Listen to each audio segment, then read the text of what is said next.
Hi, I'm Bill Erichson, one of the finance instructors here at Small Business BC.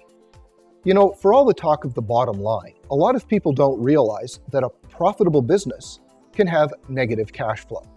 This is due to a number of different factors.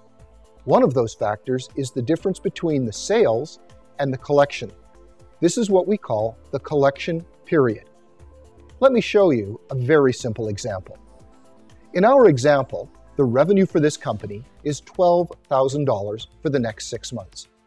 Our cost of goods is $4,800, or 40%. This is financed with 30-day credit terms from our suppliers. Our advertising for the 6-month period is $1,200, and our overheads are $800 a month, or $4,800. This results in a net profit for 6 months of $1,200.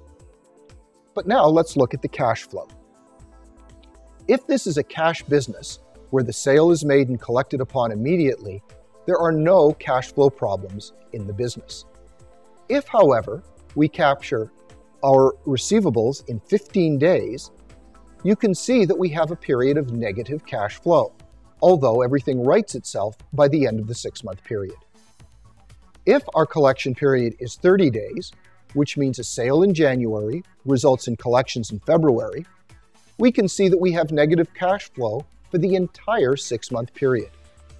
And if in a worst-case scenario, our collection period jumped to 45 days, you can see that we not only have negative cash flow through the entire period, but that our cash flow maximizes at over $2,000. We would have to arrange a line of credit or an overdraft in order to finance this cash deficit. You know, in business, there are 2 ways to go broke. No profits are the slow, painful way.